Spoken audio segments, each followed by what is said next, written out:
Dikisahkan, ia mencuri ramuan keabadian dari tangan suaminya sendiri dan terbang meninggalkan bumi menuju bulan. Dikenal sebagai sang pengkhianat, perempuan serakah yang memilih keabadian daripada cinta. Tapi benarkah hanya itu kisahnya? Apakah ia benar-benar pelaku dari tragedi ini? Atau justru korban dari ambisi, pengorbanan, dan cinta yang tak pernah bisa ia genggam? Di balik bayangan bulan yang sunyi, tersimpan kisah paling menyayat dari seorang dewi yang tak pernah meminta untuk menjadi abadi. Hai para penjelajah mitos, selamat datang di Mitara. Hari ini, kita akan mengungkap salah satu legenda paling indah dari Tiongkok kuno, kisah tentang Chang'e, sang Dewi Bulan, yang kisahnya telah bergema dalam festival, puisi, dan langit malam selama ribuan tahun. Di antara bayang waktu dan bisikan bintang, tersembunyi kisah-kisah yang tak pernah mati. Mitara adalah gerbang menuju dunia mitologi dari berbagai penjuru. Disinilah kisah-kisah kuno kembali bernyawa. Inilah dunia mitologi, inilah Mitara. Pada zaman purba dalam mitologi Tiongkok, langit tidak hanya diterangi oleh satu matahari seperti sekarang, melainkan oleh 10 matahari yang merupakan anak-anak dari Ti Chun, sang kaisar langit, dan istrinya Xi He, dewi pengatur waktu dan matahari. Awalnya, ke-10 anak ini bergiliran naik ke langit satu persatu setiap hari, membawa terang dan mengatur siklus waktu. Tapi suatu hari, dilanda kenakalan atau ketidaktaatan, mereka naik bersamaan ke langit. Fenomena ini menyebabkan bencana besar. Bumi terbakar panas, sungai-sungai mengering, panen gagal total, dan manusia menderita dalam keputusasaan. Pohon-pohon berubah menjadi arang, tanah menjadi retak-retak, dan bahkan binatang buas keluar dari hutan karena kekeringan. Dalam beberapa versi rakyat dikisahkan bahwa Raja Yao, penguasa legendaris yang bijak, tak sanggup lagi menanggung penderitaan rakyat. Ia kemudian memohon pertolongan kepada para dewa dan utusan langit pun diturunkan. Hou Yi, pemanah agung yang dikenal karena keahlian luar biasa dalam seni memanah dan keberanian tanpa tanding. Hou Yi tidak seperti manusia biasa. Dalam sebagian versi, ia berasal dari dunia dewa atau merupakan manusia setengah dewa yang diturunkan untuk mengembalikan keseimbangan alam.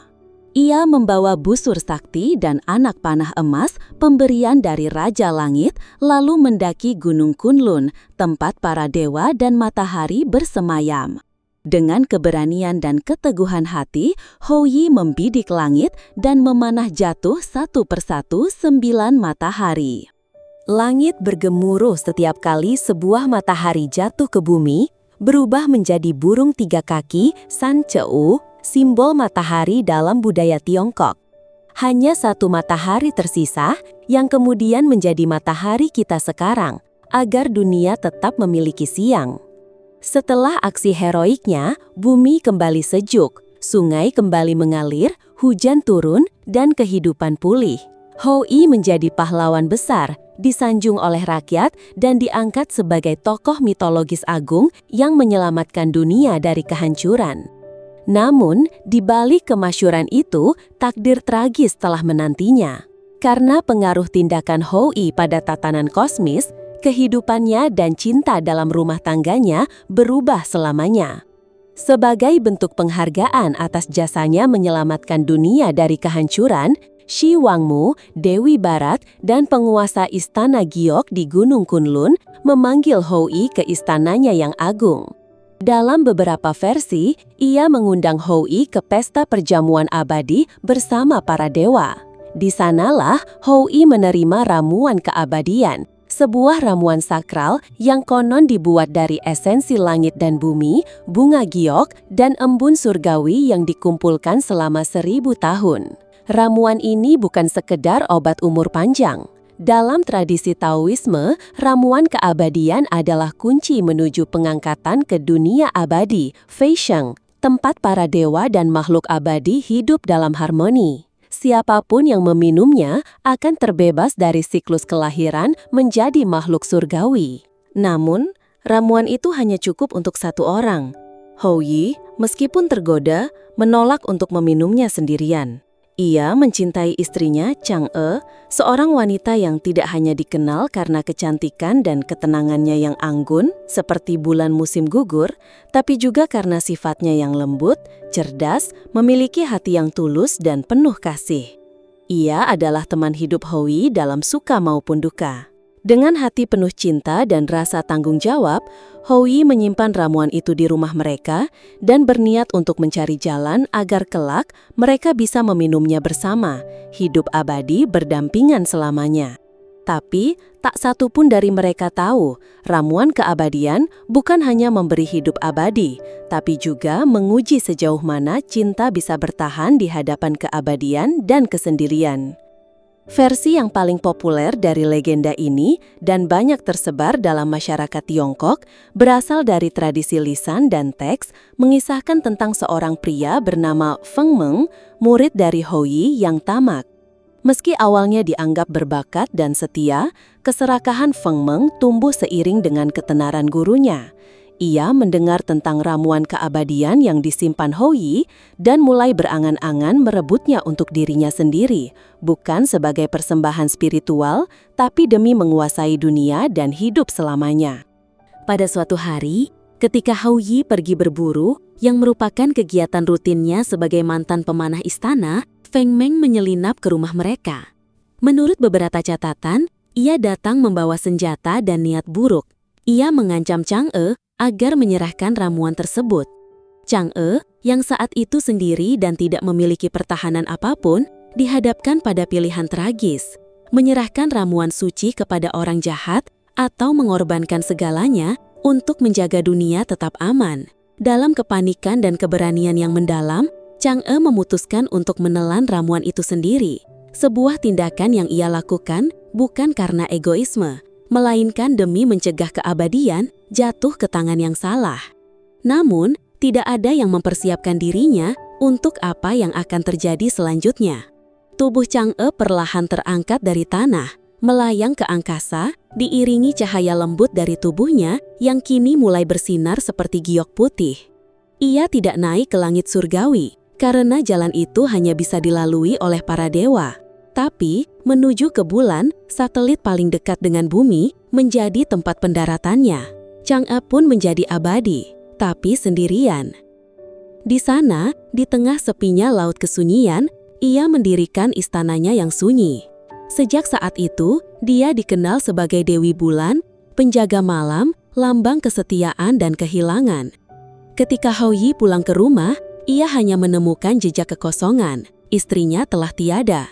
Tapi, ketika ia menatap ke langit malam, ia melihat bulan bersinar lebih terang dari biasanya. Di sanalah, konon bayangan Chang'e terlihat sedang menari perlahan atau duduk termenung dengan pakaian panjang seperti kabut.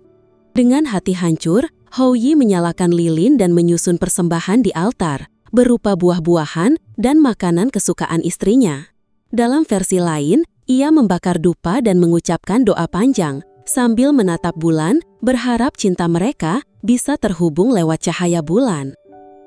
Namun, dalam versi legenda yang lebih kuno dan kosmologis, kisah Chang'e tidak bermula dari bumi, melainkan dari langit itu sendiri. Ia dan Hou Yi bukan manusia biasa, melainkan makhluk abadi yang hidup di istana surgawi, konon di bawah pemerintahan Kaisar Langit.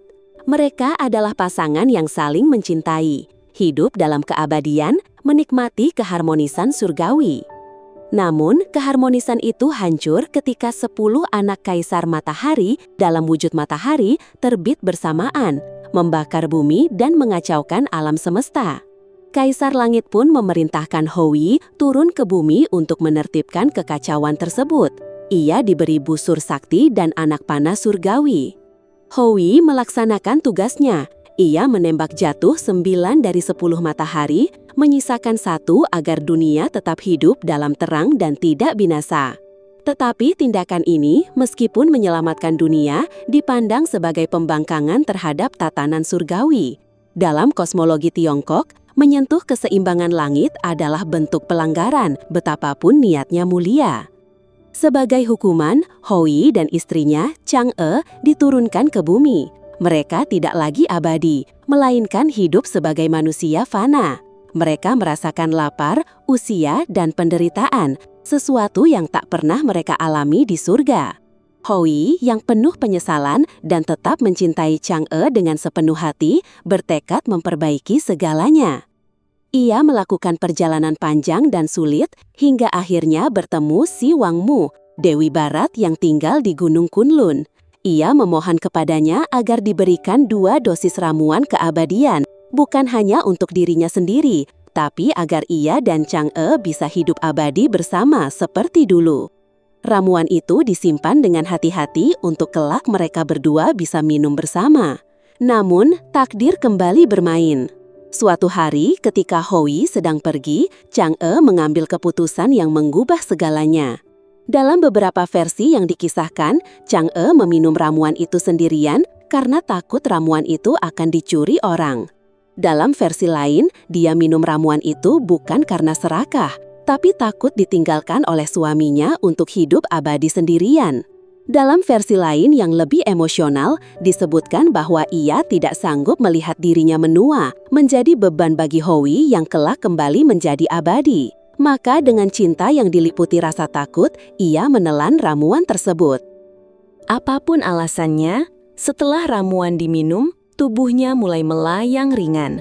Perlahan, ia terangkat ke angkasa. Tapi berbeda dengan para dewa yang bisa kembali ke surga, Chang'e hanya bisa mencapai bulan, tempat paling tinggi yang masih bisa ia raih. Ia menghilang dalam diam, tanpa sempat mengucapkan selamat tinggal kepada Hou yang sangat mencintainya. Meski terasing di bulan, Chang'e tidak sepenuhnya sendiri. Legenda menyebut bahwa ia ditemani oleh Jade Rabbit atau kelinci giok, makhluk suci dalam budaya Tiongkok yang duduk di samping lesung gioknya sambil menumbuk ramuan keabadian malam demi malam dalam keheningan bulan. Jade Rabbit bukan sekedar makhluk mitologis, tetapi simbol ketekunan, kesetiaan, dan harapan yang abadi. Dalam seni tradisional dan cerita rakyat Tiongkok, bayangan di permukaan bulan purnama sering digambarkan menyerupai seekor kelinci, bukan pria, bukan wajah manusia, tapi makhluk lembut yang tak pernah pergi, terus bekerja tanpa pamrih. Kisah Jade Rabbit memiliki akar kuat dalam pengaruh Buddhisme, terutama dari Sutra Jataka yang menyebar ke Asia Timur. Dalam versi Buddhis, seekor kelinci yang murah hati rela membakar dirinya untuk memberi makan seorang dewa yang menyamar sebagai pengemis. Sebagai balasan, sang dewa mengabadikan sang kelinci di bulan sebagai penghormatan. Dan karena itu, di banyak budaya Asia Timur, bukan wajah manusia yang dilihat di bulan, melainkan kelinci. Namun, Jade Rabbit bukan satu-satunya sosok yang tinggal di bulan bersama Chang'e. Ada pula Wukang, seorang manusia fana yang terobsesi menjadi abadi, dan dalam banyak versi legenda, berambisi mempelajari rahasia langit dan ramuan keabadian, tapi dengan kesombongan dan ketidaksabaran. Karena kesalahannya, para dewa menghukumnya dengan tugas yang mustahil, menebang pohon suci di bulan, sebuah pohon yang tidak bisa ditebang. Setiap kali pohon itu ditebas, ia segera tumbuh kembali, membuat Wukang terperangkap dalam siklus hukuman yang tidak pernah usai. Ia menjadi simbol dari ambisi yang tanpa arah dan penyesalan yang tak pernah selesai. Legenda Chang'e tak berakhir di langit malam. Ia bukan sekedar dongeng, tapi roh hidup dalam tradisi yang terus diceritakan dari generasi ke generasi. Dalam budaya Tiongkok, namanya diabadikan dalam Festival Pertengahan Musim Gugur, salah satu festival terpenting dalam kalender lunar Tiongkok yang dirayakan setiap tanggal 15 bulan ke-8. Pada malam itu, bulan berada pada fase paling bulat dan terang, melambangkan kesempurnaan dan reuni keluarga. dalam terang yang menggantung di langit, diyakini bahwa Chang'e menatap ke bawah dari istananya di bulan, mencari sosok kekasih yang tak bisa lagi ia peluk. Keluarga-keluarga pun berkumpul di bawah cahaya bulan. Mereka memakan mooncake, kue bundar yang melambangkan keutuhan keluarga dan harapan akan pertemuan. Mereka menyalakan lentera, menyinari malam sebagai simbol harapan dan cinta yang tak padam. Mereka bercerita tentang Chang'e dan Hoi, tentang cinta, pengorbanan, dan jarak yang tak pernah menghapus rasa. Legenda ini bukan hanya kisah dewa dan ramuan keabadian. Ia adalah refleksi jiwa manusia tentang kehilangan, penantian, dan cinta yang tetap menyala meski tanpa sentuhan. Dan pada malam itu, bulan menjadi penghubung antara yang hidup dan yang telah tiada, antara yang jauh dan yang dirindukan, antara masa lalu dan kenangan yang tak ingin dilupakan. Kisah Chang'e menyimpan lapisan makna yang dalam, tergantung dari sudut pandang mana kamu memilih untuk percaya. Jika kamu memegang versi pertama, maka Chang'e adalah pahlawan dalam diam, seorang wanita yang berani mengorbankan cinta dan kebahagiaannya demi mencegah ramuan keabadian jatuh ke tangan yang salah. Ia memilih keabadian dalam kesepian demi dunia yang tetap seimbang. Tapi jika kamu lebih percaya pada versi kedua, maka Chang'e adalah korban dari cinta yang dilukai oleh takdir. Ia tak berniat meninggalkan Hoi, ia hanya takut kehilangan segalanya. Namun ketakutan itu justru mengangkatnya ke bulan, terpisah selamanya dari pelukan orang yang ia cintai. Namun dari kedua versi itu, kita diajak memahami bahwa cinta sejati tidak selalu berarti memiliki. Terkadang, cinta adalah tentang melepaskan, tentang tetap mencintai meski dari kejauhan. Kadang, cukup tahu bahwa kalian melihat bulan yang sama dari dua dunia yang berbeda. Legenda usai diceritakan, tapi maknanya baru saja dimulai. Jika kisah ini menyentuh hatimu, bantu Mitara terus menyinari dunia dengan legenda-legenda abadi. Like jika kamu percaya pada kekuatan cinta dan pengorbanan, komentar jika kisah ini mengingatkanmu pada seseorang, dan subscribe jika kamu ingin terus menjelajah mitos dari timur dan langit yang jauh. Terima kasih sudah menjelajah bersama Mitara.